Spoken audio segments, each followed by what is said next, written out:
Hey everyone, it's Cate here, and today I'm going to share a story that still makes my blood boil when I think about it. Picture this, you're planning your dream wedding, everything's falling into place, and then your own sister decides to go on a $1,000 shopping spree using your credit card without permission. But that's just the beginning. What happened next turned into the most epic family showdown of my entire life, and honestly, the revenge was so sweet I'm still savoring it 3 years later. If you've ever dealt with entitled family members who think the world revolves around them, you're going to love this one. Before we jump back in, tell us where you're tuning in from, and if this story touches you, make sure you're subscribed, because tomorrow I've saved something extra special for you.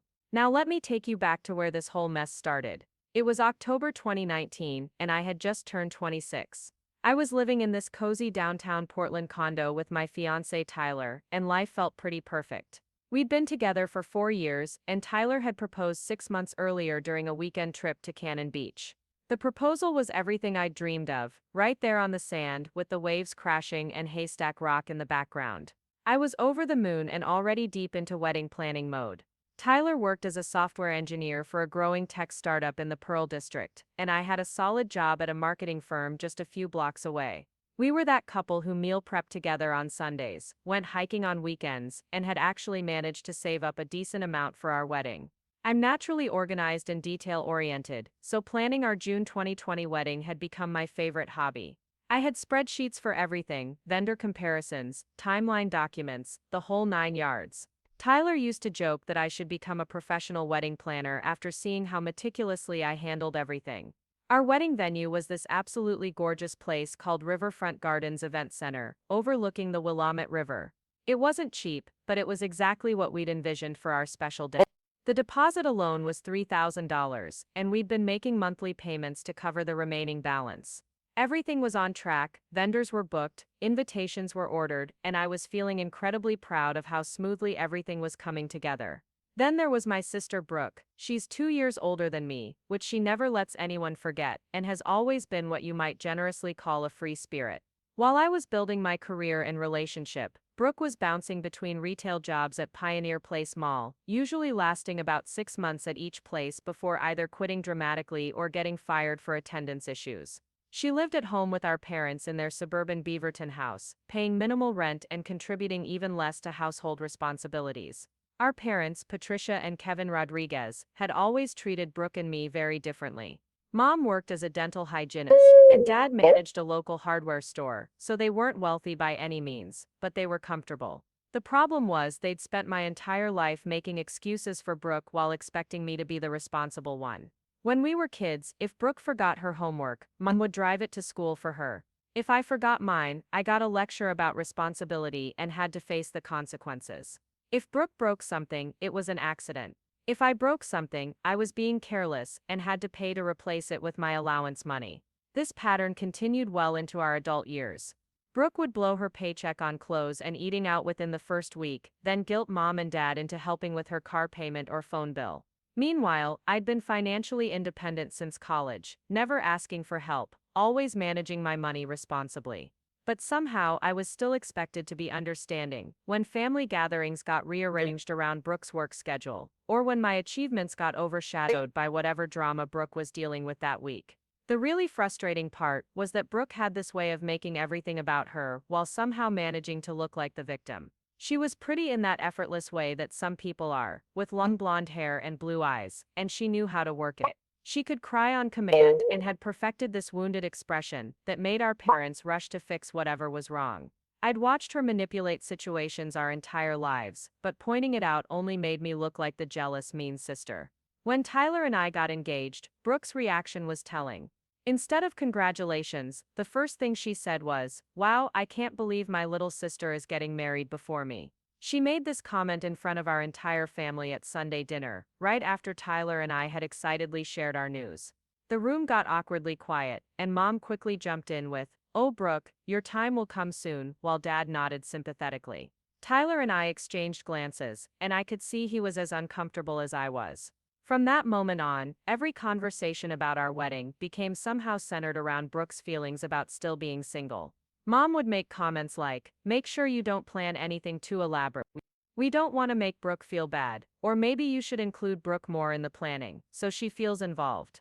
It was like my engagement had become this source of shame for the family instead of something to celebrate. But Brooke's behavior really started escalating once wedding planning got serious. She'd make snide comments about our choices, always framed as helpful suggestions. When I showed the family photos of our venue, she said, "It's nice, but don't you think it's a little pretentious? I mean, most people would be happy with the community center." When I talked about our photographer, she'd roll her eyes and say, "I could take just as good pictures with my phone, but I guess some people need to spend money to feel special." The worst part was how she'd undermine me in front of vendors. I made the mistake of bringing her along to a cake tasting because Mom had suggested it would be nice to include her. The entire time, Brooke kept making faces at the samples and saying things like, "This is way too sweet," or "I don't think your guests will like this flavor." When we got to pricing, she loudly announced, "I can't believe people spend this much on cake that gets eaten in 5 minutes. When I get married, I'm just doing cupcakes from Costco." The baker was clearly uncomfortable, and I was mortified. Tyler tried to stay positive about the whole situation. He'd grown up as an only child, so he didn't really understand sibling dynamics, but he could see how stressed Brooke's behavior was making me. "Maybe she's just going through a rough patch," he'd say, "or she probably doesn't mean it the way it sounds." I appreciated his optimism, but I knew Brooke better than he did. This wasn't a phase or a rough patch. This was her established pattern of making everything about herself, and my wedding had become her latest target. Things reached a new level of ridiculous when Brooke announced at a family dinner that she was thinking about planning a trip to Europe during our wedding week. "It's the perfect time for me to travel, since everyone will be busy with wedding stuff," she said casually, cutting into her lasagna like she hadn't just dropped a bomb. "I've always wanted to see Italy, and June is supposed to be beautiful there." I stared at her in disbelief. "Brooke, that's our wedding weekend. You're in the wedding party." She shrugged. "Well, you have plenty of other bridesmaids. Besides, I haven't committed to anything yet, I'm just exploring options." Mom immediately jumped to her defense. "Oh, Cate, I'm sure Brooke doesn't mean she'd actually miss your wedding. She's just feeling a little left out with all the planning and excitement. Maybe we could find a way to include her more." Include her more? I couldn't hide my frustration. "Mom, she's already a bridesmaid. I've included her in every major decision. What more can I do?" "Don't get defensive, honey." Dad chimed in. "Your sister is just having a hard time adjusting to all these changes. Try to be understanding." That was the moment I realized that no matter what Brooke did, our parents would find a way to excuse it and somehow make it my responsibility to manage her feelings. It was exhausting, and Tyler could see how drained these family interactions were leaving me. After that dinner, Tyler and I had a long conversation about setting boundaries. "You can't control how they react," he told me. "But you can control how much of their drama you let affect your happiness. This is supposed to be the most exciting time in your life. Don't let anyone steal that from you." He was right, and I decided to focus on the positive aspects of wedding planning while minimizing Brooke's involvement. I stopped sharing details about vendors or timeline updates during family dinners. I planned appointments when I knew she'd be at work. I even started a separate group chat with my other bridesmaids, so Brooke couldn't monopolize every conversation with complaints or alternative suggestions. For a while, this strategy seemed to work. Wedding planning continued smoothly. Tyler and I were happy, and I was managing to maintain some distance from Brooke's negativity. I should have known it was too good to last. The first major incident happened in February 2020, about 4 months before the wedding. I'd been dealing with some issues with my credit card, getting declined at random places, even though I knew I had plenty of available credit. I figured it was just some glitch with the chip, or maybe the company's fraud protection being overly cautious. I'd call customer service, they'd reset something on their end, and everything would work fine for a few days before the same thing would happen again. It was Tyler who suggested I actually log into my account online and check the recent transactions. I rarely did this because I'm pretty good at tracking my spending in real time, and I always pay my bills on autopay. But something about the pattern of problems made him suspicious. I'll never forget the moment I pulled up my account and started scrolling through the transactions. There were charges I definitely hadn't made. Nordstrom, $347. Sephora, $156. Some boutique in the Pearl District I'd never even heard of, $284. Michael Kors, $195. The charges went back almost 2 months. Always in amounts that weren't huge individually. But when I added them up, the total was over $1,200. My first thought was that my card had been stolen or compromised somehow. I was about to call the fraud department when something about the location struck me as familiar. These were all places at Pioneer Place Mall, where Brooke worked. In fact, some of the timestamps aligned perfectly with her work schedule. Tyler was reading over my shoulder, and I could feel him tense up as the same realization hit him. "Cate," he said quietly. "Do you think no?" I said immediately. She wouldn't, even Brooke wouldn't steal from me. But as I kept scrolling, the evidence became undeniable. There was a charge at the jewelry counter at Macy's for $278. It timestamped at 2:47 p.m. on a Tuesday, when I was definitely at work.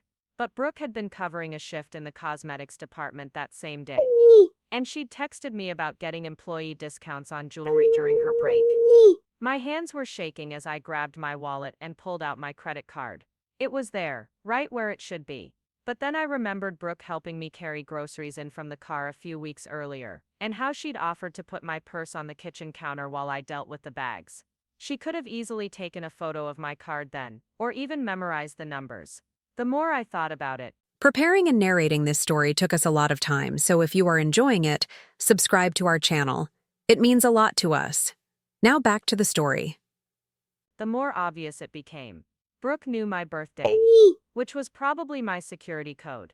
She knew where I shopped and what size I wore. She'd been carefully making purchases that wouldn't immediately stand out as suspicious, spreading them across different stores and keeping the amounts. If Tyler hadn't encouraged me to check my account, I might not have noticed for months. I felt sick to my stomach. This wasn't just about the money, though $1,200 was significant for me. This was about trust, about family, about the fact that my own sister had been stealing from me while I was planning my wedding. Every family dinner, where she'd complained about money, every time she'd made snide comments about my expensive wedding choices, she'd been funding her own shopping sprees with my credit card. Tyler could see how devastated I was. "What do you want to do?" he asked gently. "Do you want to confront her directly, or should we call the police first?" The thought of having my own sister arrested was horrifying, but so was the idea of just letting this slide. I knew that if I confronted her directly, she'd either deny it or come up with some elaborate excuse that would somehow make it my fault. And I knew our parents would pressure me to work it out and not make a big deal about it. "I need to think," I told Tyler. "This is so much bigger than just the money. If she's willing to steal from me, what else has she been doing? And how can I trust her to be in my wedding party?" That night, I barely slept. I kept thinking about all the little things that had seemed off over the past few months. How Brooke always seemed to have new clothes despite complaining about money. How she'd been unusually interested in my wedding budget and vendor payments. How she'd asked to see my wedding planning folder multiple times, claiming she wanted to learn for when her turn came. The next morning, I called my credit card company to report the fraudulent charges. They were incredibly helpful and immediately flagged the suspicious transactions for investigation. They also issued me a new card with different numbers and advised me to file a police report. But before I involved law enforcement, I decided I needed concrete proof that it was actually Brooke. The credit card company said they'd provide detailed transaction records, including timestamps and exact locations, which would help build a case. They also mentioned that many retailers have security cameras that might show who actually made the purchases. I spent the next week gathering evidence while trying to act normal around my family. It was one of the hardest things I'd ever done, sitting through Sunday dinner and listening to Brooke complain about her finances, while knowing she'd been stealing from me. She was even wearing a new necklace that I was pretty sure came from one of those fraudulent jewelry store charges. The final piece of evidence came when I visited the Michael Kors store, where one of the larger transactions had occurred. I explained the situation to the manager, who was sympathetic and pulled up the security footage from that day. There, clear as day, was Brooke making a purchase with what was obviously my credit card information, buying an expensive handbag that I'd seen her carrying just last week. That's when I knew I had to take action. This wasn't a misunderstanding or a moment of weakness. This was deliberate, calculated theft that had been going on for months. And I had a feeling that confronting Brooke was going to reveal just how deep this rabbit hole went. Armed with security footage and bank records, I knew I had to confront Brooke, but I wanted to be strategic about it. Tyler suggested we plan the conversation carefully, maybe even record it on my phone in case she tried to deny everything later. I decided to invite her over to my condo under the pretense of needing help with some wedding planning details. It felt manipulative. But then again, she'd been manipulating and stealing from me for months. The morning of our confrontation, I was a nervous wreck. I'd printed out all the credit card statements, highlighted the fraudulent charges, and even had screenshots from the security footage ready on my laptop. Tyler offered to stay home from work to support me, but I knew this was something I needed to handle myself. Brooke had always been able to twist situations when there were witnesses, making herself look like the victim while painting me as the aggressor. She showed up at my condo around noon, carrying a large iced coffee and wearing yet another outfit I didn't recognize.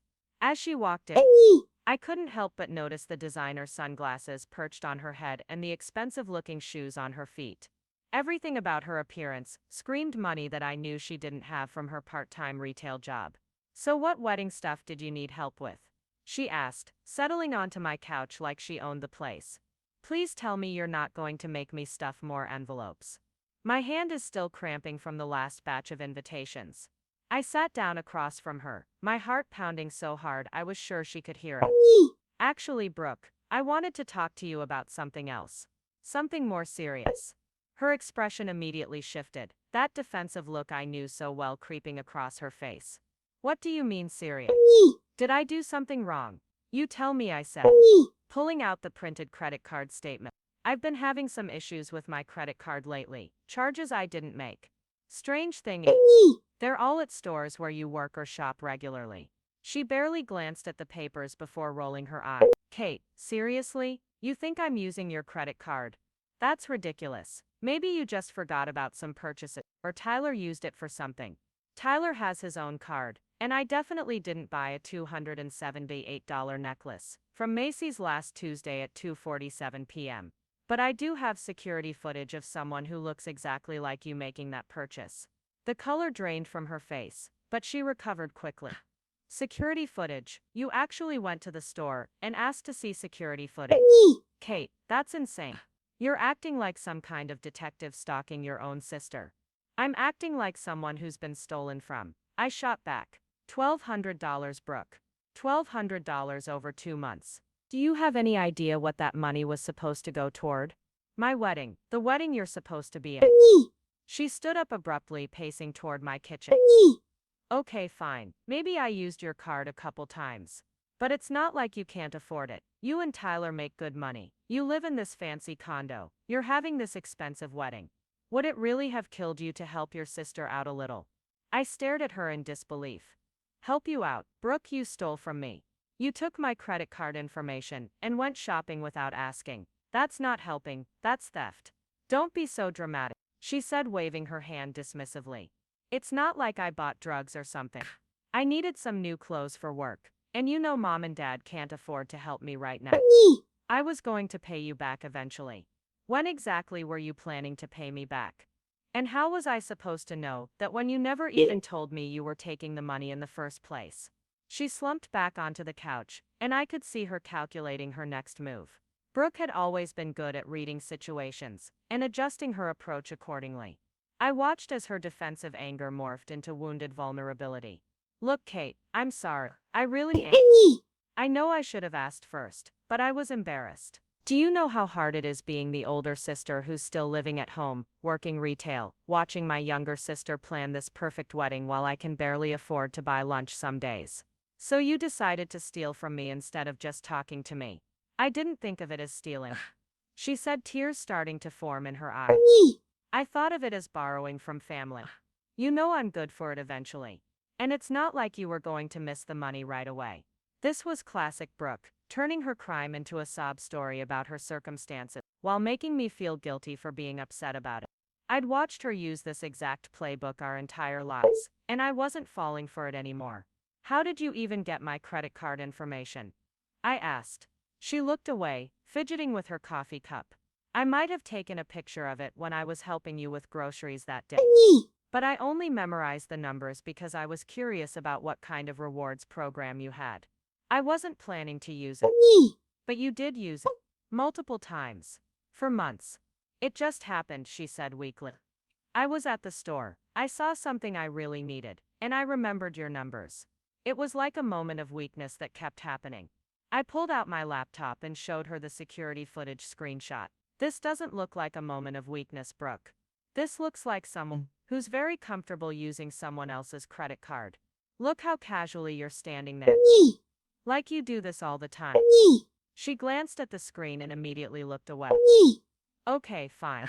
Maybe I got a little carried away. But I was stressed about your wedding, and feeling left out, and shopping made. It's not like I was trying to hurt you. Not trying to hurt me. Brooke, you've been stealing from my wedding fund. Do you understand that?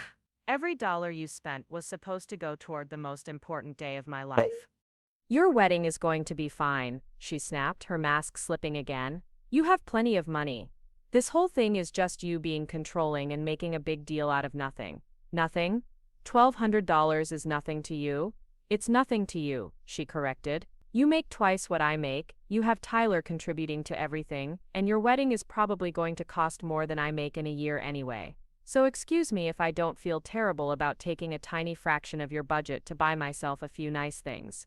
There it was. The real Brooke. The one who felt entitled to whatever she wanted because life hadn't handed her everything on a silver platter. The one who saw my success and happiness as something that was somehow taking away from her. You know what, Brooke? You're right.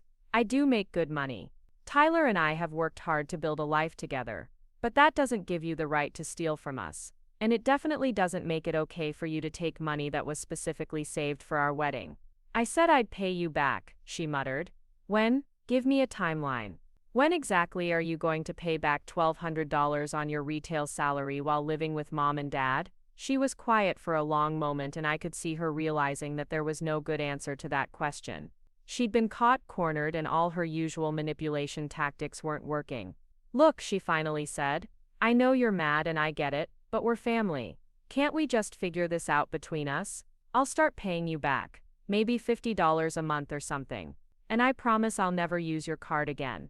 $50 a month? At that rate, it would take you 2 years to pay me back. And that's assuming you actually follow through, which based on your track record seems unlikely. What do you want me to do, Cate?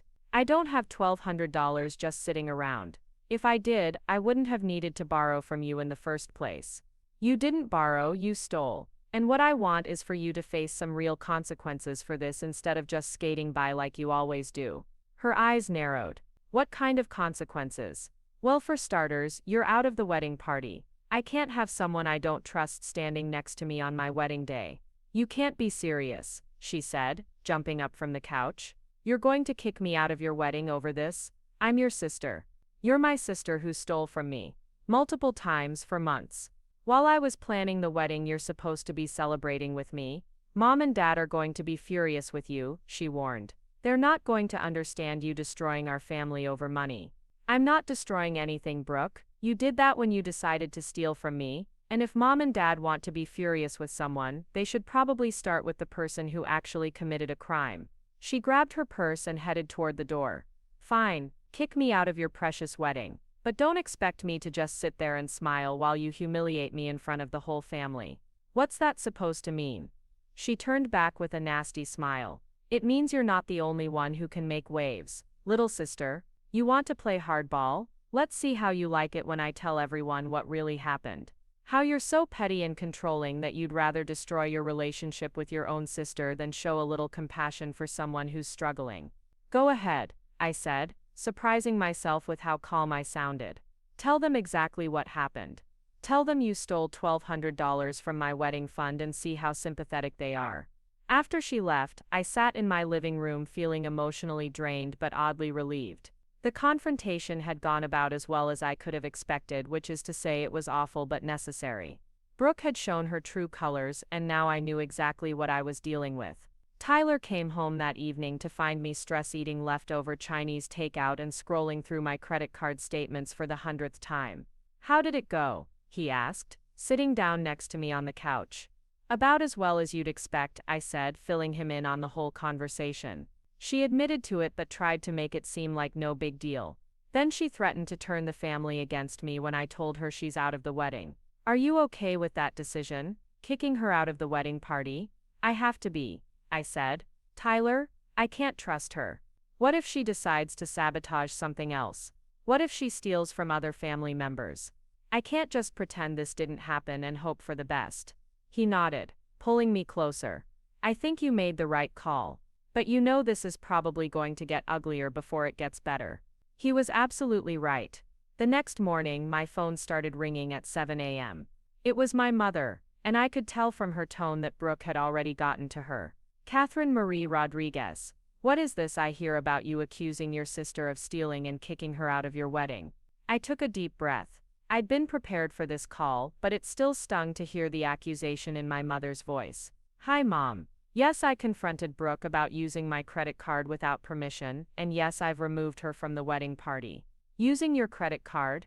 Honey, she said she borrowed a little money, and you completely overreacted. She's devastated. She spent all night crying. Mom, she didn't borrow money. She stole my credit card information and made over $1,200 in purchases without telling me. I have bank statements and security footage. There was a pause. Security footage. Cate, that seems a little extreme. She's your sister, not some stranger. She's my sister who committed credit card fraud.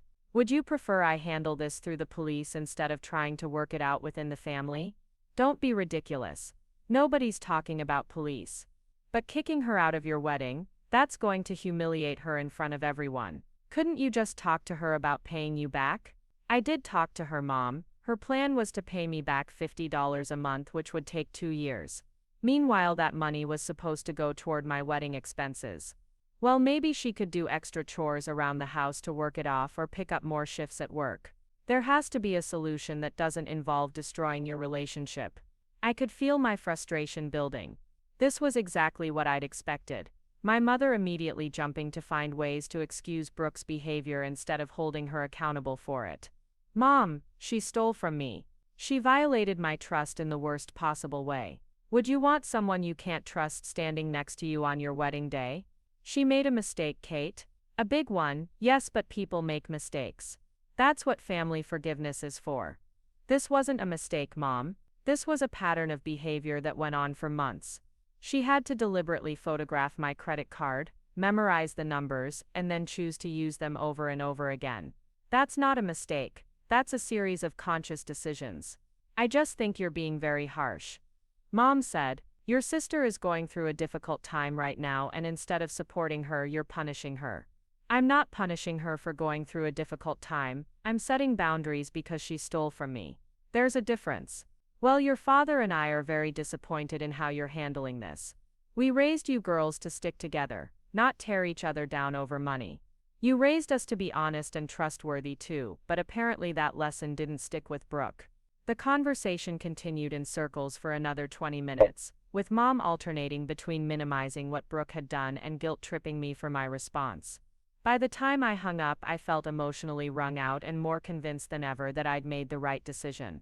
The rest of the week brought a parade of phone calls and text messages from various family members.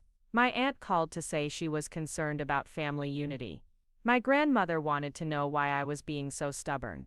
Even my cousin, who barely knew the details, reached out to suggest I think about forgiveness. It was clear that Brooke had launched a full-scale campaign to paint herself as the victim and me as the vindictive sister who was overreacting to a minor mistake. The most frustrating part was how effective it seemed to be. People who should have been outraged by theft were instead focused on my harsh response to it. Tyler was my rock during this period, consistently reminding me that I wasn't crazy and that my boundaries were reasonable. They're asking you to pretend it didn't happen, he pointed out one evening after I'd received another guilt-inducing text from my aunt. But you know that if you do that, she'll just do it again, either to you or someone else. He was right. This wasn't really about $1,200 or even about the wedding. This was about a fundamental pattern in my family where Brooke's bad behavior got excused and enabled while I was expected to absorb the consequences and maintain peace. If I backed down now, I'd be sending the message that she could do whatever she wanted as long as she cried about it afterward.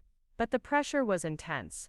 Every family interaction became a minefield, with people taking sides and offering unsolicited opinions about how I should handle the situation. I started dreading family gatherings and screening my phone calls. Wedding planning, which had been my favorite hobby just weeks earlier, now felt stressful because every vendor meeting reminded me of the money Brooke had stolen. The breaking point came 2 weeks later, when I discovered that the financial damage was actually much worse than I'd originally thought. I'd been so focused on the obvious credit card charges that I hadn't thought to check our joint savings account, the one Tyler and I used specifically for wedding expenses. I was online paying some vendor invoices when I noticed the balance seemed lower than it should be. We'd been diligent about tracking every deposit and expense, so seeing an unexpected discrepancy made my stomach drop. I started scrolling through the transaction history, looking for anything that seemed off. There it was. 3 separate withdrawals over the past month, each for exactly $499. The timing was perfect, each withdrawal happening just under the $500 threshold that would have triggered an automatic notification from our bank. Someone had accessed our account and carefully extracted just under $1,500 in a way that was designed to avoid detection. The withdrawals had been made at ATMs, using what appeared to be a legitimate debit card. But Tyler and I each had our cards, and neither of us had made these transactions. I felt sick as the realization hit me. Somehow, Brooke had gained access to our wedding savings account too. I called Tyler immediately, my hands shaking as I explained what I'd found. He left work early and came home to look at the bank statements with me. Together we traced the timing of the withdrawals and cross-referenced them with Brooke's work schedule. Just like with the credit card charges, there was a clear pattern that pointed directly to her. How could she have gotten our account information? Tyler asked, scrolling through the transactions on his laptop. I thought back through the past few months, trying to remember any time Brooke might have had access to our banking information. Then it hit me. A few weeks earlier, she'd been at our condo when Tyler and I were discussing wedding expenses. I'd pulled up our online banking on my laptop to check our savings balance, and she'd been sitting right next to me on the couch, supposedly helping me organize vendor contracts. She saw me log into our account. I said quietly. She was literally sitting next to me when I checked our wedding savings balance. She could have seen my username and password. Tyler ran his hands through his hair, a gesture I recognized as his way of processing frustration.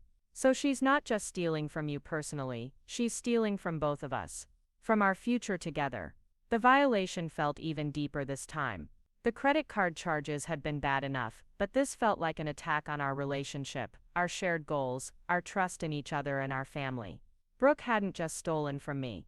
She'd stolen from us as a couple, from the life we were trying to build together. We have to call the bank, Tyler said. And probably the police too. This is getting way out of hand. I knew he was right, but the thought of involving law enforcement felt like crossing a line I couldn't uncross. Once we filed a police report, this would become a legal matter, not just a family dispute. Brooke could face real charges, real consequences that would follow her for years. But as I looked at our depleted savings account, I realized that Brooke had already crossed that line. She'd made the choice to escalate this beyond family disagreement when she'd decided to steal from us repeatedly. I couldn't keep protecting her from the consequences of her own actions just because we shared DNA. Okay, I said finally. Let's call them. The bank was incredibly helpful and immediately flagged the suspicious transactions. They explained that since the withdrawals had been made with what appeared to be legitimate card access, we'd need to file a police report to get the money back. They also recommended changing all our account information and setting up additional security measures. Filing the police report was one of the hardest things I'd ever done. Sitting in that sterile police station, explaining to a stranger that my own sister had stolen nearly $3,000 from me and my fiancé, felt surreal. The officer was professional and sympathetic, but I could see the judgment in his eyes. How does a family situation get so bad that siblings are filing criminal charges against each other? The investigation moved quickly, once we provided all our documentation. Security footage from the ATMs clearly showed Brooke making the withdrawals, and the timeline matched perfectly with her access to our account information. Within a week, the police had enough evidence to file charges. I'll never forget the phone call from my mother when she found out about the police report. Her voice was shaking with a mixture of anger and disbelief. "Catherine, how could you do this to your own sister? She could go to jail. Mom, she stole almost $3,000 from us. What did you think was going to happen? I thought you'd work it out as a family. I thought you'd find a way to forgive her and move forward. I never imagined you'd try to destroy her life over money. I'm not trying to destroy anything. I'm trying to get back the money she stole from our wedding fund. And maybe, just maybe, face some real consequences for once in her life. She's your sister, Mom said, as if that explained everything. And I'm your daughter, I replied. But apparently that doesn't mean much when it comes to expecting basic honesty and respect. That conversation ended with my mother hanging up on me, and I didn't hear from either of my parents for several days. When my father finally called, it was to deliver an ultimatum that would change everything. My father's voice was strained when he called, the kind of tone he used when he was trying to stay calm but failing. Cate, we need to talk. Your mother and I have been discussing this situation with Brooke, and we've come to a decision. I braced myself, already knowing that whatever they'd decided probably wasn't going to be in my favor. What kind of decision, Dad? We think the best thing for everyone would be if you dropped the charges against your sister. This has gone too far, and it's tearing our family apart. Dad, she stole almost $3,000 from Tyler and me. She violated our trust in the worst possible way. Why should I drop the charges? Because she's family, Cate. Because despite what she did, she's still your sister, and we don't send family members to jail over money disputes. This isn't a money dispute, Dad. This is theft. She committed multiple felonies. If a stranger had done this, you'd want them prosecuted to the fullest extent of the law. There was a long pause before he continued, and I could hear my mother talking in the background, though I couldn't make out the words. Your mother and I have talked about this extensively, and we're prepared to make you an offer. What kind of offer? We'll pay you back the full amount that Brooke took. Every penny. But only if you agree to drop the charges and include her back in the wedding. I sat down heavily on my couch, feeling like I'd been punched in the stomach. You want to pay me back and pretend nothing happened. We want to keep this family together. Brooke made some very poor choices, but she's learned her lesson. She's terrified about the possibility of going to jail, and she's promised us that nothing like this will ever happen again. Her promises don't mean much to me anymore, Dad. She promised me she'd pay me back $50 a month, which would have taken 2 years. She promised she'd never use my card again after the first time, but she kept doing it. Why should I believe anything she says now? Because your mother and I will be guaranteeing it. We'll supervise her finances, make sure she's staying on track. We'll essentially be co-signing her behavior. I couldn't believe what I was hearing. My parents, who'd always struggled financially themselves, were offering to pay back $3,000 to protect Brooke from the consequences of her own actions. It was the ultimate expression of the favoritism that had defined my childhood. Dad, where are you going to get $3,000? You and Mom are already working extra shifts to help with her expenses. We'll figure it out. We can take a loan against the house if we need to. The important thing is keeping this family together. What about keeping the family honest? What about teaching Brooke that actions have consequences? What about showing her that she can't just steal from people and expect everyone else to clean up her mess? She's learned her lesson, Cate. She's genuinely sorry for what she did. She's sorry she got caught, Dad. There's a difference. The conversation continued for another 20 minutes, with my father alternating between pleading and guilt-tripping. He painted a picture of family holidays ruined, relationships destroyed, and a sister who would never recover from the shame of criminal charges. He talked about how I was the only one who could fix this, how I had the power to heal the family or tear it apart forever. When I finally hung up, I felt emotionally exhausted and more confused than ever. Tyler found me sitting in our bedroom, staring at the wall and trying to process everything my father had said. They offered to pay back everything if I dropped the charges and let Brooke back in the wedding, I told him. Tyler sat down beside me, his expression serious. What do you want to do? I don't know. Part of me just wants this whole nightmare to be over. If they pay us back, we get our money and can move forward with the wedding planning without all this drama. But it feels like I'm teaching everyone that Brooke can do whatever she wants as long as someone else cleans up after her. And what happens the next time she decides she needs something and doesn't want to pay for it? What happens when she steals from someone who doesn't have parents willing to bail her out? Tyler nodded thoughtfully. There's also the question of whether you can trust her to be in the wedding. Even if your parents pay everything back, do you really want someone who stole from you standing next to you on the most important day of your life? He was right, and deep down I knew it. This wasn't really about the money anymore. It was about respect, trust, and boundaries. Accepting my parents' offer would send the message that family loyalty trumped basic honesty, and that as long as someone could find a way to make restitution, their actions didn't matter. I thought about all the times growing up when Brooke had done something wrong and our parents had swooped in to fix it.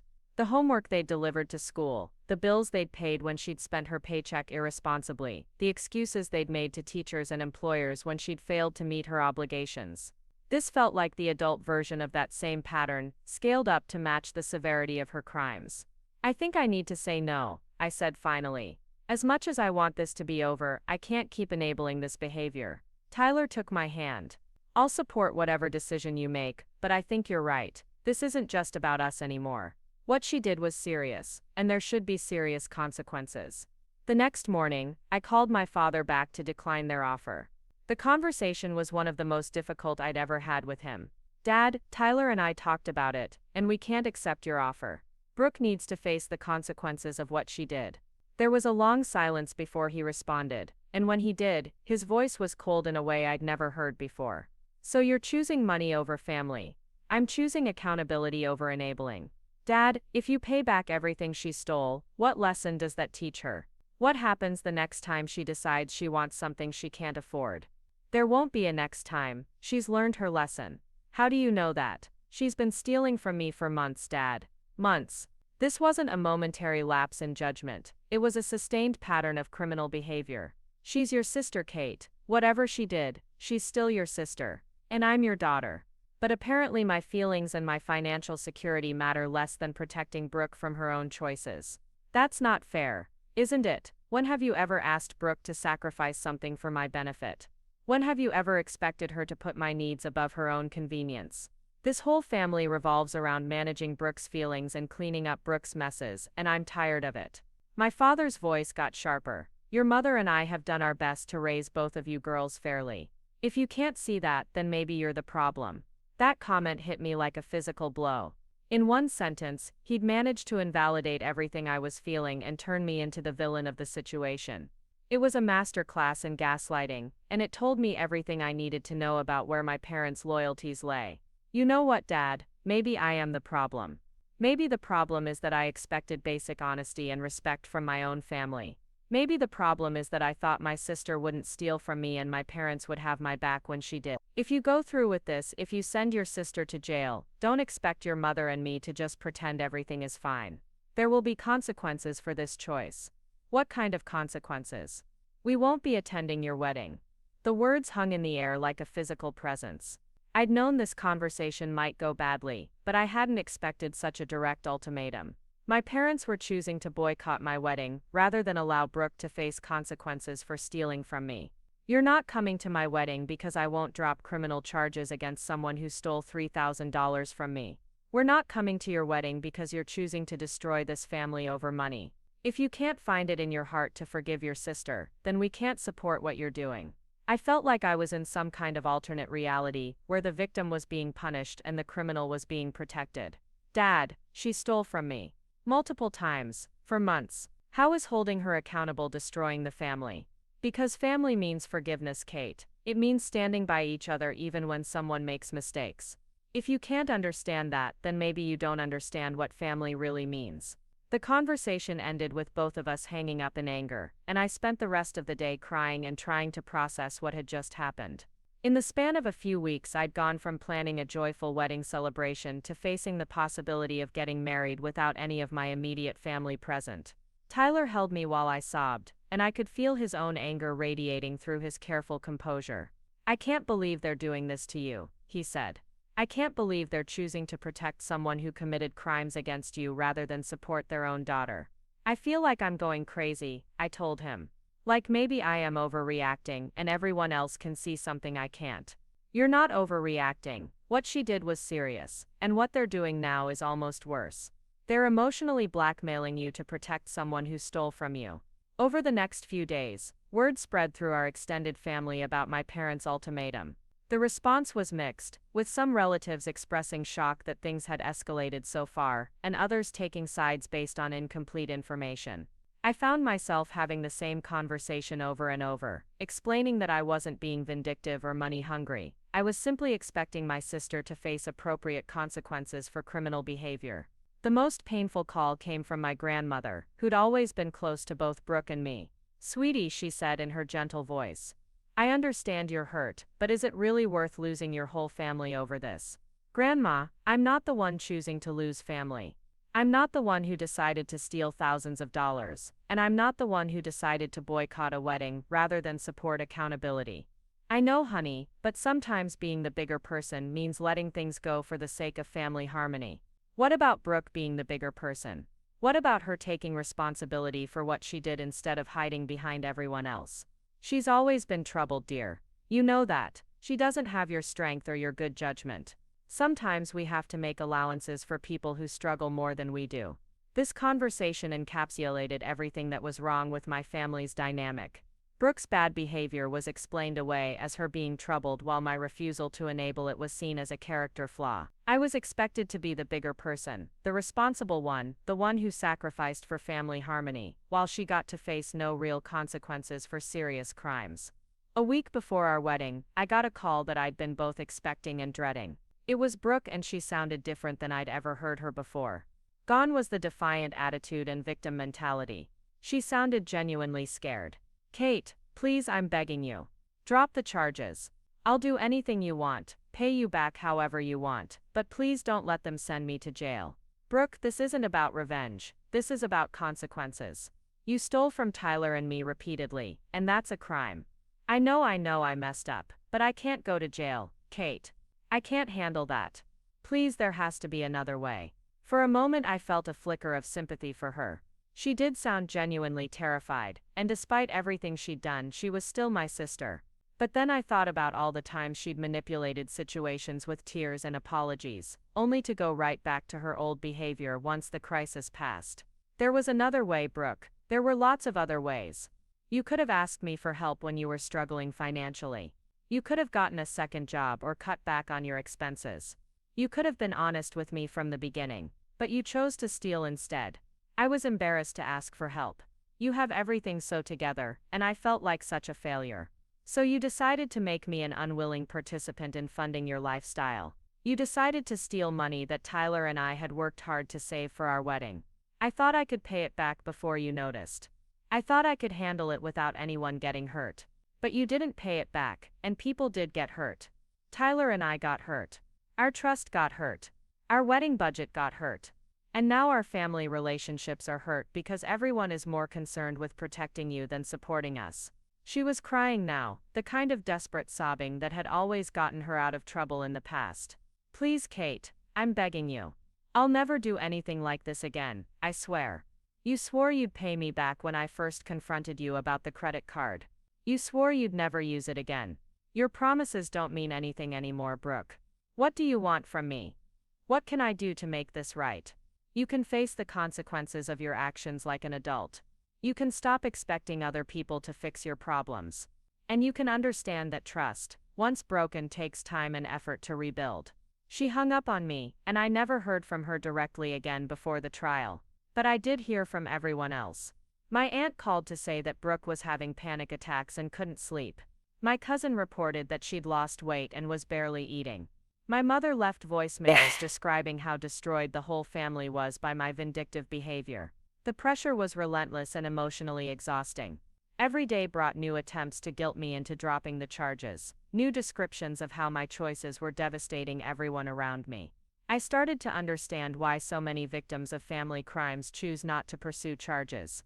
The social and emotional cost of holding a family member accountable can be overwhelming. But Tyler never wavered in his support, and that made all the difference. "They're asking you to set yourself on fire to keep Brooke warm," he told me one evening after a particularly brutal call from my aunt. "Don't let them make you feel guilty for refusing to do that." 3 days before our wedding, I made a decision that surprised even me. I called my parents and made them an offer. "I've been thinking about everything that's happened," I told my mother when she answered the phone. "And I want to give you one more chance to do the right thing." "What do you mean?" "I mean, you can still choose to support your daughter who was the victim of a crime instead of the daughter who committed one. You can still choose to come to my wedding and celebrate this important milestone in my life. Cate, you know our conditions. Drop the charges against Brooke and we'll be there." "Those aren't reasonable conditions, Mom. You're asking me to let a criminal go unpunished because she shares my DNA. But I'm offering you something else. Come to my wedding, support me on one of the most important days of my life, and show me that I matter to you as much as Brooke does. We can't celebrate your happiness while you're destroying your sister's life. I'm not destroying anything.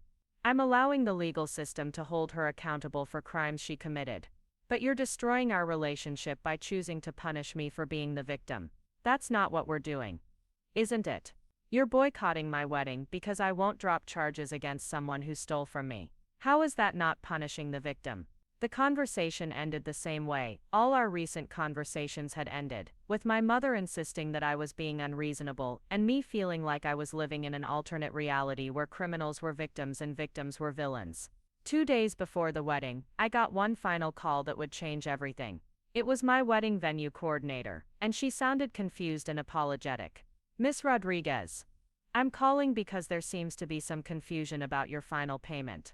We received a call this morning from someone claiming to be you, asking us to cancel the payment that was scheduled to process today. My heart stopped. What do you mean, cancel the payment? The caller said there had been a family emergency, and you needed to postpone the wedding indefinitely. They asked us to refund the final payment to a different account than the one it came from originally. Who called you? Did they give a name? They said they were Catherine Rodriguez, but now that I'm talking to you, the voice sounds completely different. The caller also knew details about your wedding that seemed legitimate, like your guest count and menu selections. I felt sick. Can you tell me exactly what they asked you to do? They wanted us to cancel your final payment of $4,500 and refund it to an account they provided. They said you'd call back with written authorization, but something about the whole interaction felt off, so I decided to call you directly first. $4,500. Our final venue payment that was supposed to process automatically in 2 days, ensuring our wedding could go forward as planned. Someone had tried to steal our venue payment and derail our entire wedding. Did you cancel anything? I asked, barely able to get the words out. No, absolutely not. Like I said, something felt wrong about the call, so I wanted to verify with you first. But Miss Rodriguez, if someone is trying to impersonate you and steal your wedding payments, you might want to contact the police. I thanked her and hung up, my hands shaking as I immediately called Tyler. He came home from work within minutes, and together we tried to piece together what had happened. Who else knows the details about our venue and final payment? Tyler asked. I thought through everyone who might have that information. My parents, obviously.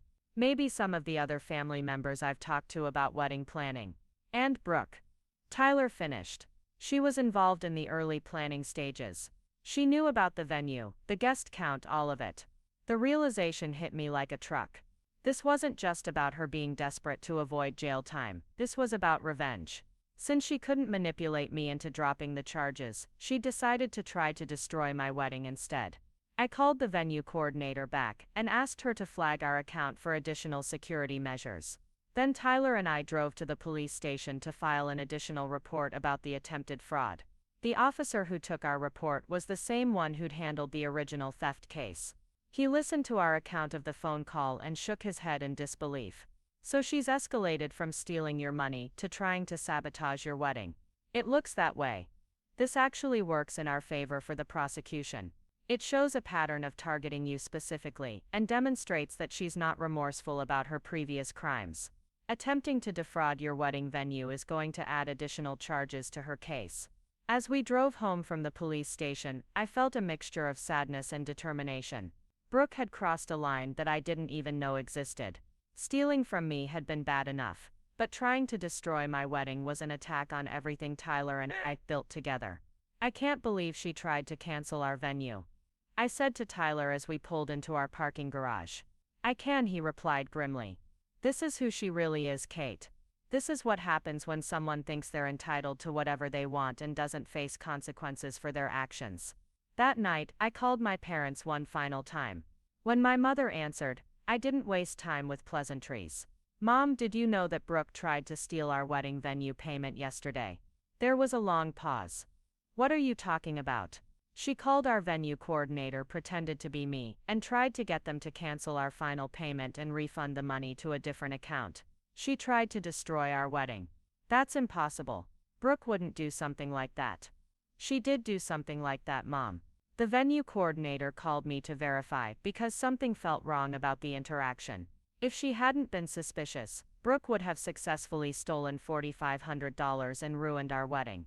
Even if that's true, maybe she was just panicking about the criminal charges. People do desperate things when they're scared.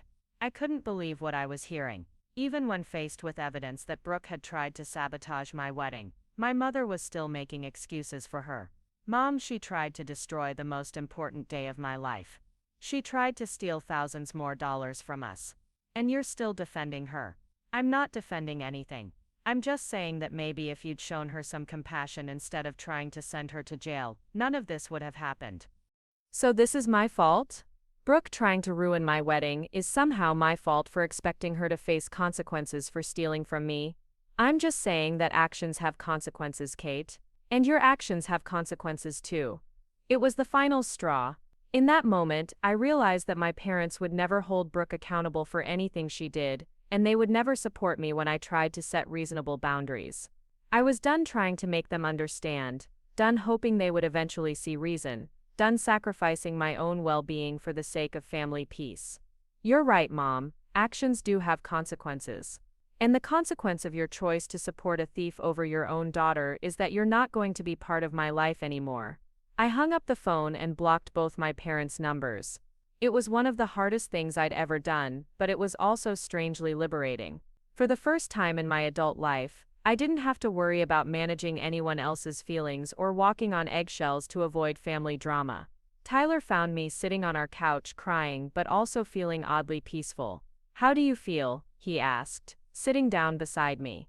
"Sad," I said honestly, but also relieved. I don't have to keep hoping they'll change or trying to make them understand. I can just focus on building our own family and surrounding ourselves with people who actually support us. Are you going to be okay getting married without them there? I thought about it for a moment. 2 months ago, the idea of getting married without my parents would have devastated me. But now, after everything that had happened, I realized that their absence might actually make the day more peaceful. "Yeah," I said, surprising myself with how certain I sounded. "I think I'm going to be more than okay." The morning of our wedding dawned clear and beautiful, with that perfect June sunshine that makes Portland feel magical. I woke up feeling surprisingly calm, considering everything that had happened over the past few months. Tyler was already awake beside me, scrolling through his phone and checking the weather forecast for the third time. "Still perfect weather," he announced, kissing my forehead. "Not a cloud in the sky." I smiled, feeling genuinely happy for the first time in weeks. It's like the universe is telling us we made the right choices. We decided to spend the night before the wedding together instead of following the traditional separation, and I was glad we had. After cutting contact with my parents and dealing with all the family drama, I needed Tyler's steady presence more than I needed to follow outdated customs. My phone had been blissfully quiet since I'd blocked my parents' numbers, but I knew that didn't mean the drama was over. Tyler's parents had received several calls from my extended family members, trying to get them to convince us to reconcile with my parents and drop the charges against Brooke.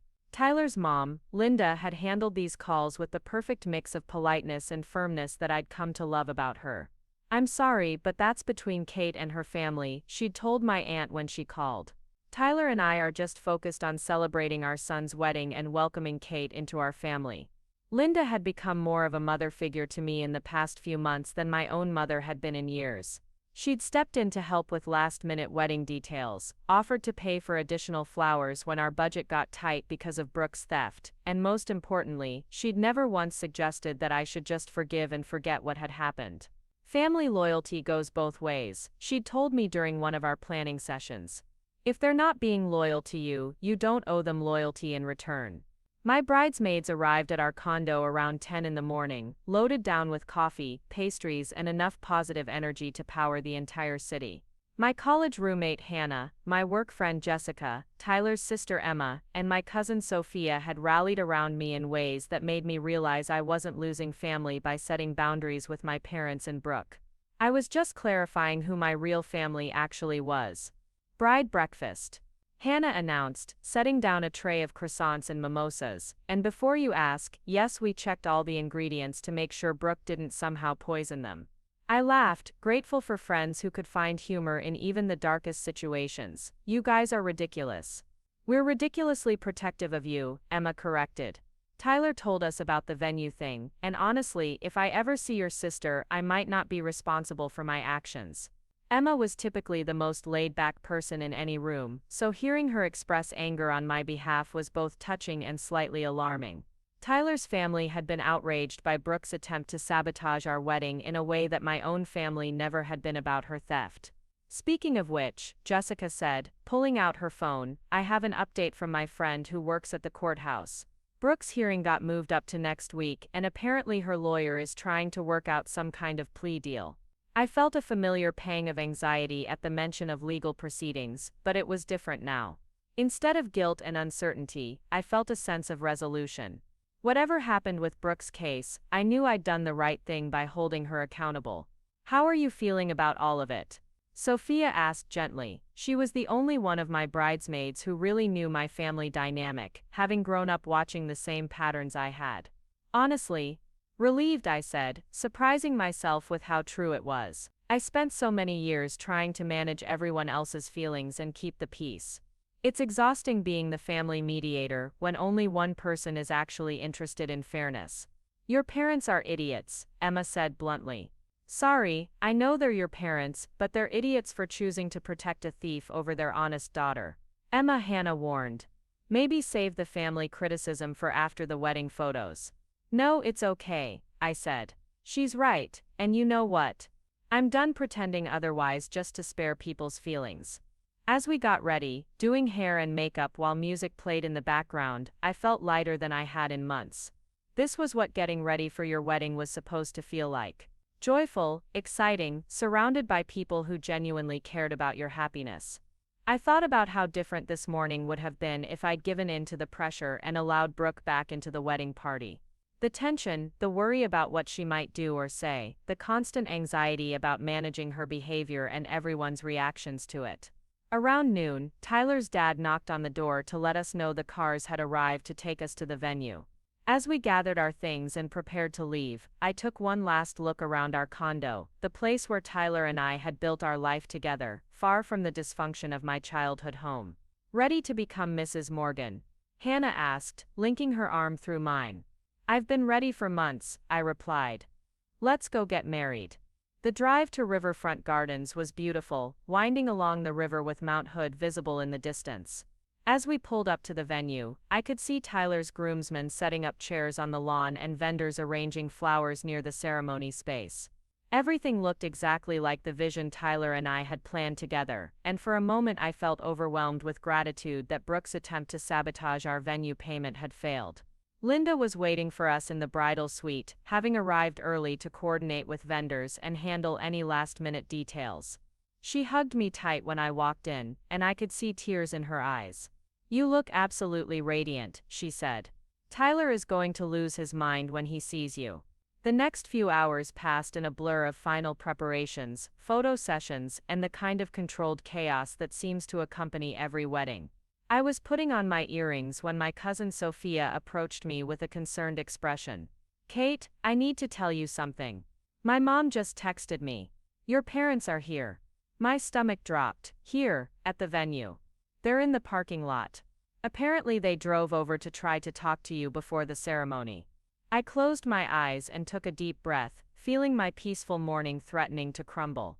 Of course they couldn't just respect my boundaries and stay away. Of course they had to show up and try to create drama on my wedding day. Do you want me to go talk to them? Emma offered. I can tell them you're busy and can't be disturbed. Or I can call security. Linda added. They don't have invitations, so they don't have a right to be here.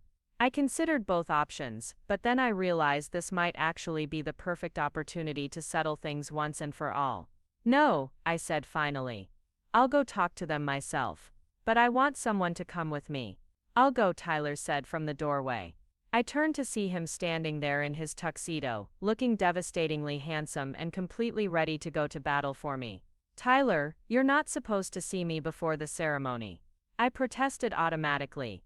Screw tradition, he said firmly. You're about to face your parents after they spent months emotionally manipulating you and boycotting our wedding.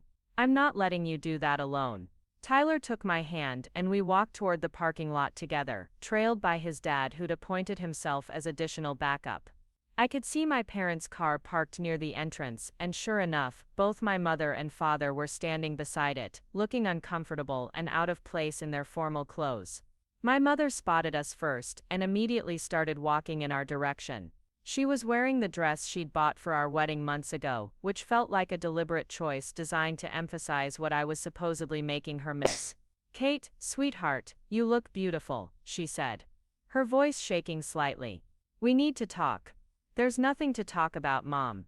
I made my boundaries clear, and you made your choice to boycott my wedding rather than support me. We're here now," my father said, stepping forward. "We realized we made a mistake. We want to be part of your special day." Tyler squeezed my hand, and I could feel his tension radiating through his grip. "That's interesting timing," he said, his voice carefully controlled. "Considering you've spent the past few weeks telling Cate that supporting her was the same as destroying the family. We've had time to think," Mom said.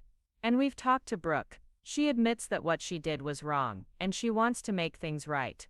"Where is Brooke?" I asked, looking around the parking lot. "She's not here," Dad said quickly. "She felt it would be too awkward given everything that's happened. But she wanted us to tell you that she's sorry and she hopes you can find it in your heart to forgive her." I almost laughed at the absurdity of it. Even now, even on my wedding day, Brooke was the one who got to stay home and avoid uncomfortable confrontations while my parents did her emotional labor for her. "So let me get this straight," I said. "You boycotted my wedding because I wouldn't drop criminal charges against someone who stole from me and tried to sabotage my venue payment. But now that it's actually happening, you've decided you want to attend after all. We love you, Cate," Mom said, tears starting to form in her eyes. "We don't want to miss this moment." "You already missed it," Tyler said bluntly. "You missed months of wedding planning where you could have supported your daughter. You missed opportunities to hold Brooke accountable for her actions.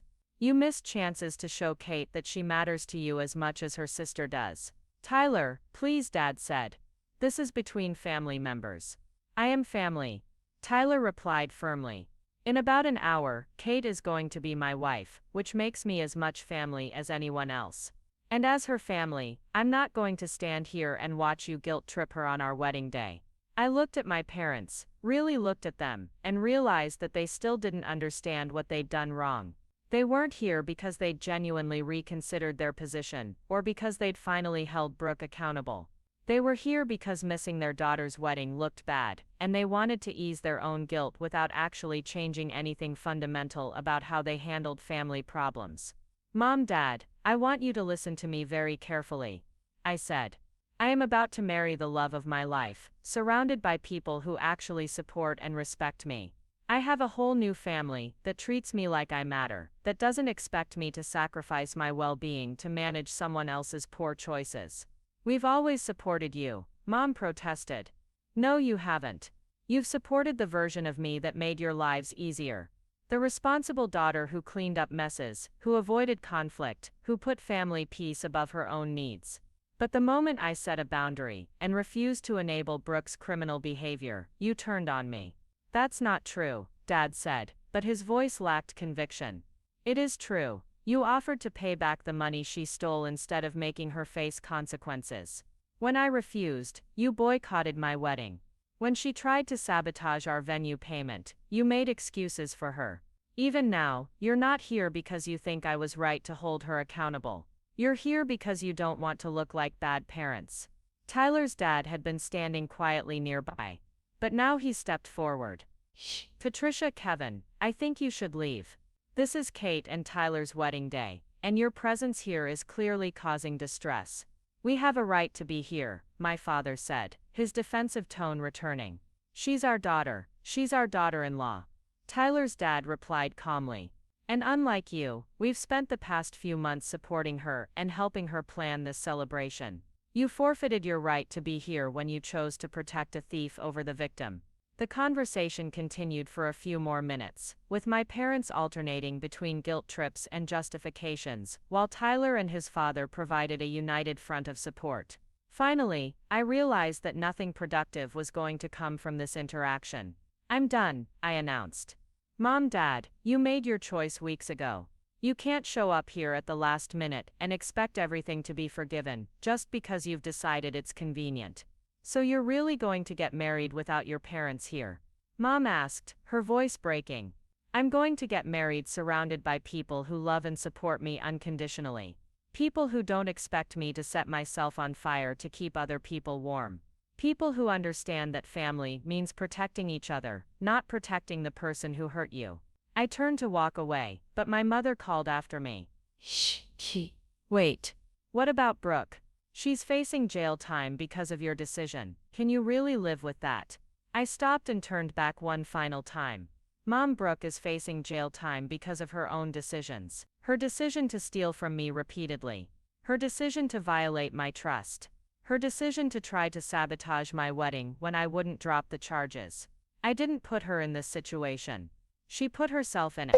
She's your sister, and I'm your daughter. But apparently that's never mattered as much as protecting Brooke from the consequences of her actions. As we walked back toward the venue, Tyler put his arm around my shoulders. Are you okay? I'm perfect, I said, and meant it. I'm about to marry my best friend, and I just confirmed that cutting them off was the right decision. Tyler's dad patted my back gently. For what it's worth, I'm proud of how you handled that. It takes strength to set boundaries with family, especially when they're trying to manipulate you with guilt. When we got back to the bridal suite, my bridesmaids immediately surrounded me, wanting to know what had happened and whether I was all right. I gave them a quick summary, while my makeup artist touched up my lipstick and smoothed my hair. I can't believe they had the nerve to show up after everything, Jessica said indignantly.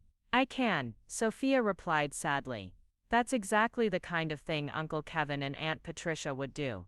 They probably convinced themselves they were being generous by offering to attend. Well, they're gone now, Linda said firmly. Security is keeping an eye on the parking lot to make sure they don't come back. The only thing we're focusing on now is celebrating you and Tyler.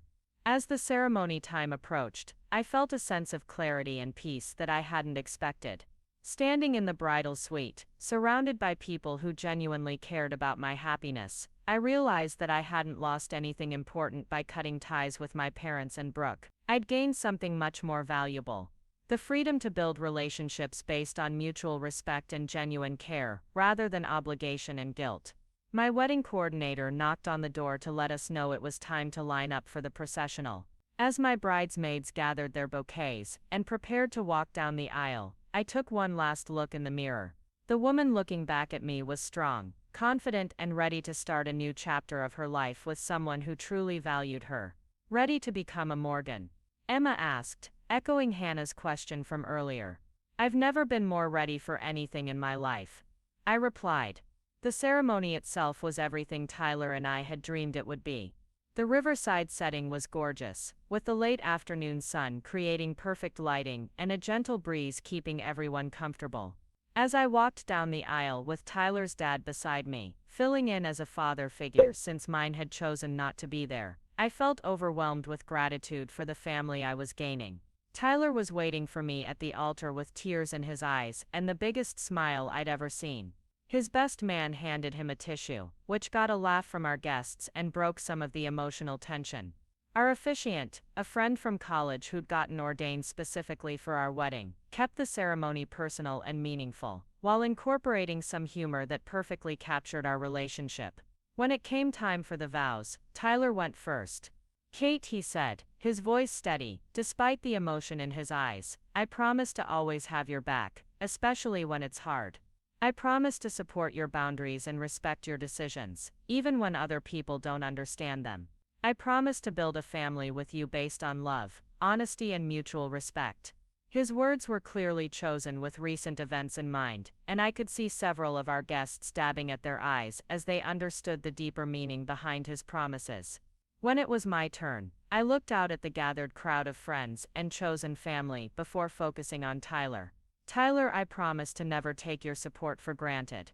I promise to build a life with you where we protect each other from people who would hurt us, even if those people share our DNA. I promise to choose love over loyalty, truth over peace, and our happiness over other people's expectations. The rest of the ceremony passed in a blur of ring exchanges, pronouncements, and the kiss that officially made us husband and wife. As we walked back down the aisle together, I caught sight of the empty chairs where my parents should have been sitting. Instead of feeling sad, I felt grateful that their absence hadn't diminished the joy of the moment. The reception was everything we'd hoped for and more. Tyler's parents had seamlessly stepped into hosting duties, welcoming guests and making sure everyone felt included. My bridesmaids gave a toast that had everyone laughing and crying, and Tyler's best man told embarrassing stories that perfectly captured why we belong together. During the father-daughter dance, Tyler's dad stepped in again, and I found myself more emotional than I'd expected. "Thank you," I whispered as we swayed to the music. "For everything, for welcoming me, for supporting me, for showing me what healthy family relationships look like. Thank you for making my son so happy," he replied, "and for being strong enough to set boundaries when you needed to. That takes courage, and I'm proud of you." As the evening wound down, and we said goodbye to our guests, I realized that our wedding had been perfect, not despite my family's absence, but because of it. Without the stress of managing Brooke's behavior, or my parents' enabling, I'd been able to focus completely on celebrating our love and our future together. Tyler and I spent our wedding night in the honeymoon suite at a downtown Portland hotel, overlooking the city lights and talking about how surreal it felt to be married. "Do you have any regrets?" he asked, as we sat on the balcony sharing a bottle of champagne. "About which part?" "Any of it. Pressing charges, cutting off your parents, going through with the wedding without them." I thought about it seriously before answering. No regrets. I'm sad that it came to this, but I don't regret standing up for myself. I don't regret expecting my own family to treat me with basic respect. And I definitely don't regret marrying you in front of people who actually support our relationship. "Good," he said, pulling me closer. "Because I have a feeling this is just the beginning of us choosing each other over other people's drama." He was right about that. The next week brought news that would test our resolve in ways we hadn't expected, but also prove that we'd made the right choice in prioritizing our own well-being over family pressure. But that night, sitting on our hotel balcony as newlyweds, we were just two people who'd found each other and chosen to build something better than what we'd come from. It felt like the most hopeful beginning imaginable. 3 weeks after our honeymoon in Maui, Tyler and I returned to Portland refreshed and more committed than ever to the life we were building together. The break from all the family drama had been exactly what we needed, and coming home to our condo felt like stepping into a completely new chapter of our lives. We'd both gotten some perspective on everything that had happened, and more importantly, we'd confirmed that standing up to my family had been the right choice. Our first morning back, Tyler was making coffee when his phone rang. It was his mother, calling with news about Brooke's legal situation. I could hear the excitement in Linda's voice even from across the kitchen. "The plea hearing was yesterday," she told Tyler, who had put her on speaker so I could listen. "Apparently Brooke's lawyer worked out a deal with the prosecutor. She's pleading guilty to identity theft and attempted fraud." I felt a complex mix of emotions hearing this update. Relief that the legal process was moving forward, sadness that it had come to this point with my own sister, and a strange sense of vindication that the justice system was taking her crimes seriously even if my family hadn't. "What's the sentence?" Tyler asked. 18 months of supervised probation, community service, and full restitution to you and Cate. Plus she has to attend financial counseling and can't have any unsupervised access to other people's financial information for the duration of her probation." I sank into one of our kitchen chairs, processing what this meant. Brooke was going to avoid jail time, which honestly I was relieved about despite everything she'd done. But she was also going to face real consequences for her actions, something that had never happened before in her entire life. "How much restitution?" I asked. "The full amount she stole, plus court costs and fees. Just over $4,000 total." Tyler and I looked at each other with raised eyebrows. $4,000 was a significant amount for someone working part-time retail and living with her parents. This wasn't going to be something she could just brush off or forget about. "There's more," Linda continued. "My friend who works at the courthouse said Brooke's parents were there for the hearing, and they looked absolutely shell-shocked when the judge explained the terms. Apparently they'd expected her to get off with a warning or maybe some community service." After we hung up with Linda, Tyler and I sat in our kitchen discussing what this news meant for us. The restitution was certainly welcome, given how much Brooke's theft had impacted our wedding budget, but more important was the sense of closure it provided. "How do you feel about it?" Tyler asked, reaching across the table to take my hand. "Honestly, relieved." She's not going to jail, which would have been awful despite everything, but she's also not getting away with it. She has to pay us back, do community service, and get counseling. Maybe this will finally be the wake-up call she needs. And if it's not, then at least she'll know there are real consequences for her actions. The next time she's tempted to steal from someone, maybe she'll remember this experience and make a different choice. Tyler squeezed my hand. I'm proud of you for seeing this through. I know it wasn't easy. He was right about that. The past few months had been emotionally exhausting, dealing with family pressure, guilt trips, and the constant questioning of whether I was doing the right thing. But sitting in our kitchen, married to my best friend, and knowing that justice had been served, I felt more confident than ever that I'd made the right choices. 2 days later, I got a text from a number I didn't recognize. When I opened it, I realized it was from Brooke. Cate, it's me. I got your number from Sophia. I know you probably don't want to hear from me, but I wanted you to know that I understand now why you pressed charges. I'm sorry for everything I did, and I'm going to pay you back every penny. I don't expect you to forgive me, but I wanted you to know that I finally get it. I stared at the message for a long time, trying to decide how to respond or whether to respond at all. This was the first communication I'd had from Brooke since her desperate phone call before the wedding, and it was notably different in tone. Gone was the victim mentality and the excuses. This actually sounded like genuine accountability. I showed the message to Tyler, who read it with a skeptical expression. What do you think? I think it's a start, I said carefully. She's never admitted wrongdoing without trying to justify it before. But I also think I need to see consistent change over time before I trust that this is real. Are you going to respond? I thought about it for several minutes before typing back. I received your message. I'm glad you're taking responsibility for your actions. Focus on meeting the terms of your probation and getting the help you need. It was cordial but distant, acknowledging her attempt at accountability without opening the door to renewed relationship. I wasn't ready to forgive her, and I certainly wasn't ready to let her back into my life, but I could appreciate that she seemed to be heading in the right direction. A week later, I got an even more surprising communication. My mother called Tyler's phone, since I still had my parents blocked. He answered and immediately put it on speaker when he realized who it was. Tyler, this is Patricia. I was hoping we could talk to Cate. She's here, Tyler said neutrally. But she can hear you now if you want to say something. There was a pause before my mother's voice continued, sounding smaller and less confident than I was used to hearing from her. Cate, honey, I know you're angry with us, and I'm starting to understand why. The plea hearing was very difficult for your father and me. Hearing everything laid out in legal terms, understanding how serious what Brooke did really was. I didn't respond immediately, curious to see where she was going with this. We were wrong, she continued, her voice breaking slightly. We were wrong to ask you to drop the charges. We were wrong to boycott your wedding. We were wrong to make you feel like you had to choose between family loyalty and doing the right thing. Tyler raised his eyebrows at me, as surprised as I was to hear my mother actually admitting fault without immediately making excuses or turning it back on me somehow. Mom, I said finally, I appreciate you saying that, but I need you to understand that this isn't just about the charges or the wedding. This is about a lifetime pattern of protecting Brooke from consequences while expecting me to manage everyone else's emotions. I've been thinking about that a lot since your wedding day. About how we always expected you to be the responsible one, the one who kept the peace, the one who sacrificed for everyone else's comfort. And it wasn't fair to you. We turned you into the family caretaker when you were just a child yourself. We made Brooke's problems your responsibility when they should have been ours to handle. I felt tears starting to form in my eyes, not from sadness but from the relief of finally hearing my mother acknowledge the dynamic I'd been struggling with my entire life. Your father and I would like to see you, she continued. When you're ready. Not to ask you to change anything or fix anything, but to apologize properly and try to rebuild our relationship with you. What about Brooke? What about her? Are you still going to enable her behavior? Are you still going to expect me to manage her feelings and clean up her messes? There was a long pause. We're getting family counseling.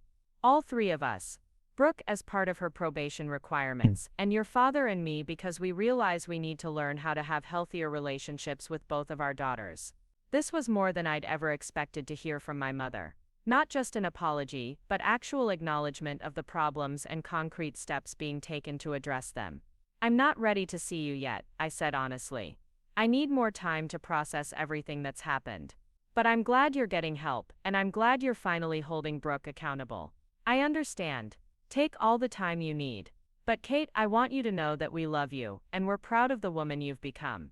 Tyler is lucky to have you, and we should have been supporting your happiness instead of trying to manage everyone else's reactions to it. After she hung up, Tyler and I sat in stunned silence for several minutes. That was not what I expected, Tyler said finally. Me either. I've been waiting my entire life to hear her acknowledge that dynamic, and I honestly never thought it would happen. How do you feel about it? Cautiously optimistic. It's good to hear, but I need to see sustained change over time. They've had 30 years to figure out how to treat their daughters fairly, and it took Brooke getting arrested for them to realize there was a problem. Tyler nodded. What are you going to do? Exactly what I told her. Take time to process. See if this change is real, or if it's just guilt talking. And if they do the work and show genuine change over time, maybe we can slowly rebuild a relationship. Over the next few months, I started getting regular updates about my family's progress through my cousin Sophia, who had maintained relationships with everyone throughout the drama. According to her, my parents were taking the family counseling seriously and had implemented some major changes in how they dealt with Brooke. Your mom made Brooke get a second job to pay back the restitution faster, Sophia reported during one of our coffee dates. And when Brooke complained that it was too hard working 2 jobs, your mom told her that she should have thought about that before stealing from you. Really? Your dad said something similar when she tried to get them to give her money for a car repair. He told her that part of being an adult is handling your own financial responsibilities. These updates were encouraging, but I remained cautious. My parents had enabled Brooke's behavior for over 25 years, and changing those patterns was going to take more than a few months of counseling. Meanwhile, Tyler and I were thriving in our new married life. We'd used some of the restitution money to take a weekend trip to wine country, and the rest went into our savings account for the house we were hoping to buy. Our relationship felt stronger than ever, having weathered such a significant family crisis together. 6 months after the wedding, I made my first major decision about re-engaging with my family. Brooke had been making her restitution payments on schedule and had completed half of her community service hours. According to Sophia, she was working at a nonprofit that helped people with financial literacy, which seemed like an appropriate consequence for someone who'd committed financial crimes. I decided to send Brooke a brief text. I heard you're doing well with your community service and probation requirements.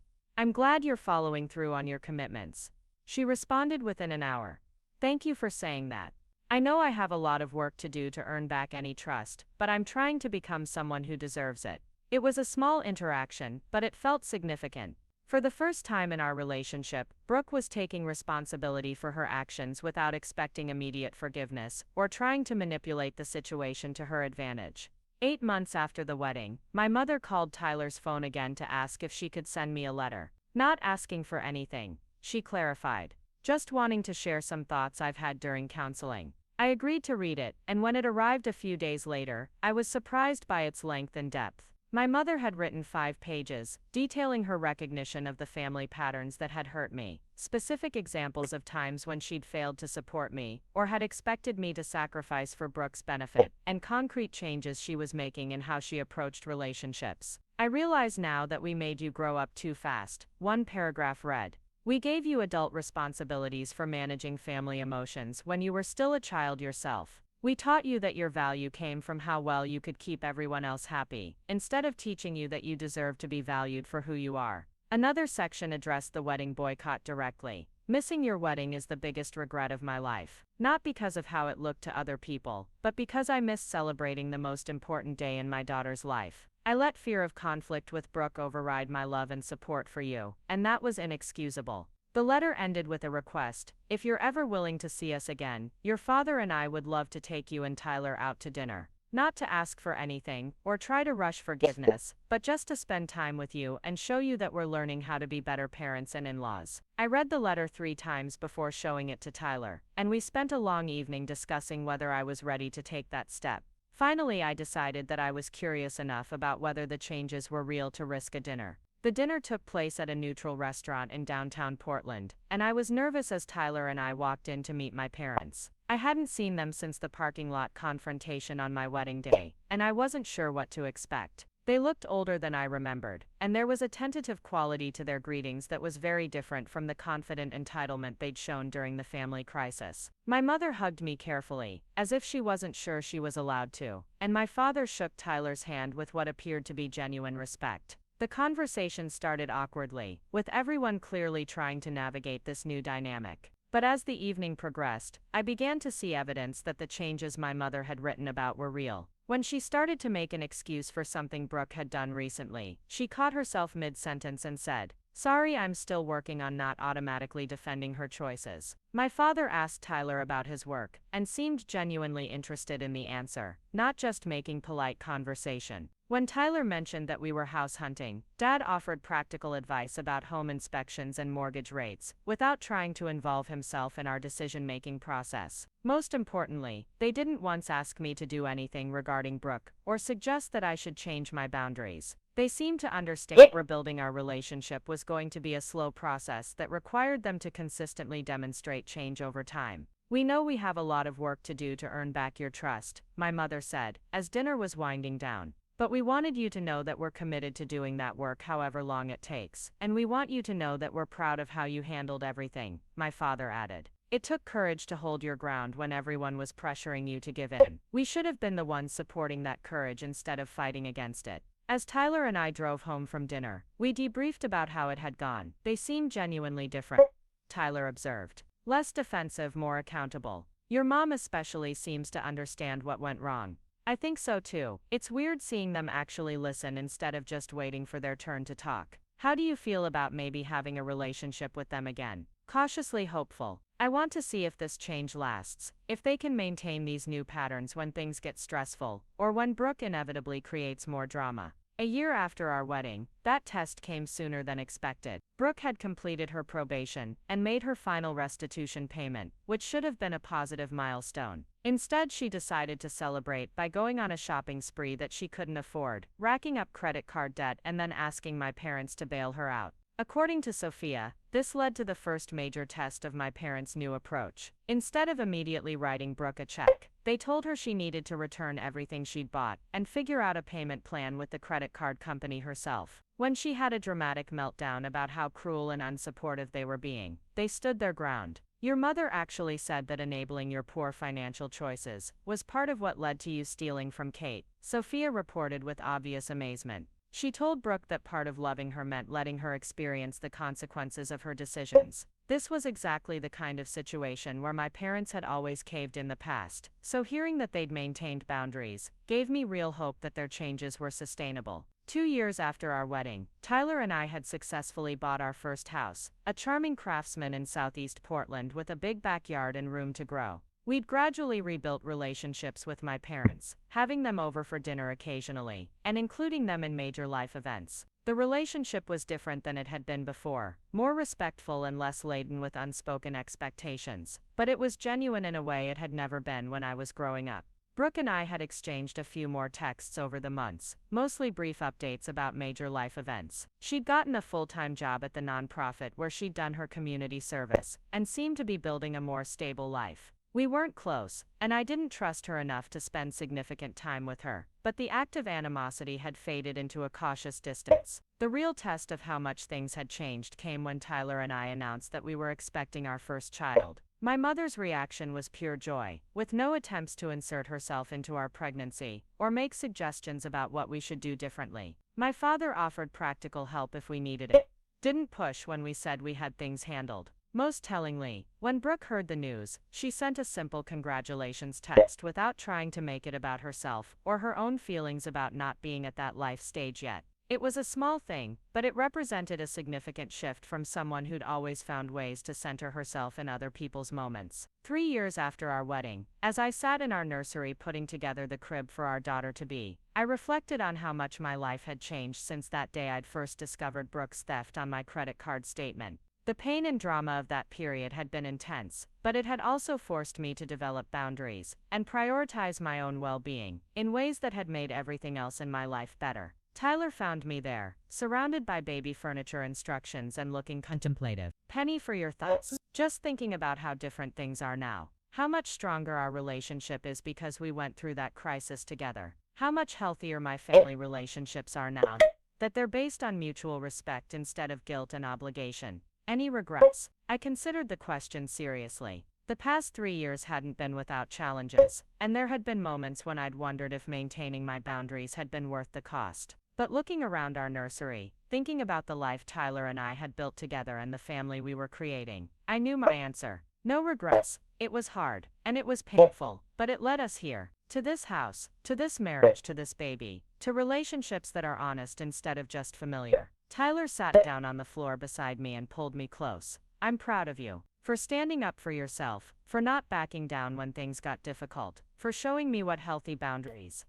I'm proud of us, for choosing each other over other people's drama, for building something better than what we came from. As I write this now, 5 years after that chaotic period around our wedding, I can say with certainty that pressing charges against Brooke and maintaining boundaries with my family were the best decisions I ever made. Not because I enjoy conflict or wanted to punish anyone, but because it forced everyone to reckon with patterns that were hurting all of us. Brooke is now 28 and has been steadily employed for over 3 years. She's dating someone who seems good for her, and while we're not close, we can be in the same room without drama. She still struggles with impulsiveness and entitlement sometimes, but she faces consequences for those struggles now instead of having them cleaned up by other people. My parents and I have a relationship that's healthier than it's ever been.